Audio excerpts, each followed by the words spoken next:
అనూహ్య దాడులతో లెబనాన్ దేశం వణికిపోతోంది. మొన్న హెజ్బుల్లా సభ్యులు ఉపయోగించే వేలాది పేజర్లు పేలిపోయిన భయానక ఘటన నుంచి బయటపడక ముందే నిన్న వాకీటాకీలు వరుసగా పేలటం కలకలం రేపుతోంది. ఈ ఘటనలో మృతుల సంఖ్య అంతకంతకు పెరుగుతోంది. ఇప్పటి వరకు 32 మంది మృతి చెందగా 3250 మంది గాయపడినట్లు విశ్వసనీయ వర్గాల సమాచారం. పేజర్లు పేలిన ఘటనలో 12 మంది మరణించగా వాకీటాకీల పేలుల్లో మరో 20 మంది ప్రాణాలు కోల్పోయినట్లు తెలుస్తోంది. ఇజ్రాయెలే ఈ దాడులకు దిగిందని భావిస్తున్నట్లు లెబనాన్ ఆరోగ్య శాఖ ఇప్పటికే వెల్లడించింది.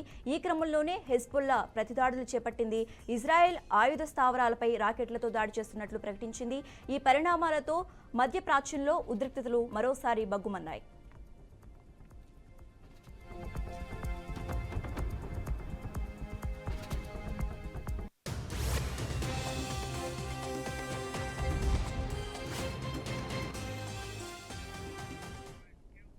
ఇక ఇదే అంశానికి సంబంధించి మరింత సమాచారం మా సీనియర్ ఎగ్జిక్యూటివ్ ఎడిటర్ శ్రీనివాస్ అందిస్తారు. శ్రీనివాస్, చెప్పండి.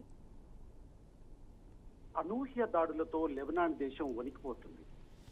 హెజ్బుల్లా సభ్యులు అధికంగా ఉపయోగించే వేలాది పేజర్లు పేలిపోయిన భయానక ఘటన నుంచి బయటపడక ముందుకే నిన్న వాకీటాకీలు వరుసగా పేలడం కలకలం రేపింది.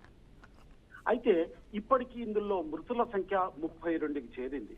దీంట్లో గాయపడ్డ వారు 3250 మంది గాయపడినట్లు విశ్వసనీయ వర్గాల సమాచారం.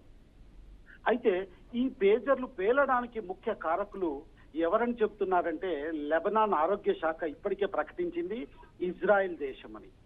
అయితే గతంలో ఇజ్రాయెల్ కు లెబనాన్ కు మధ్య వైరం ఉంది, అలాగే ఇరాన్ తో వైరం ఉంది. అంటే దీన్ని బట్టి చూస్తే మధ్యప్రాచ్య దేశాల్లో ఇజ్రాయెల్ తో మిగతా దేశాలు కలిపి యుద్ధం చేసేందుకు సిద్ధంగా ఉన్నటువంటి ప్రకటనలు మాత్రం బయటికి బహిరంగంగా వెలువడుతున్నాయి.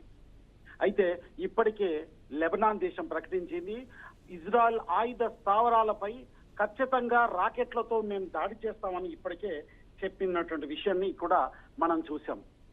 అయితే ఇజ్రాయెల్ టెక్నాలజీ ముందు ప్రపంచం మొత్తం కూడా మోకరిల్లుతుందన్నటువంటి వాదన కూడా ఉంది.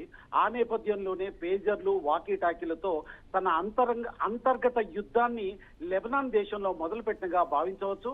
అయితే ఇది పూర్తి స్థాయి యుద్ధ మేఘాలు కమ్ముకున్నట్లే అని మాత్రం చెప్పవచ్చు. Sasirekha. Okay, right. Thanks for update Srinivas.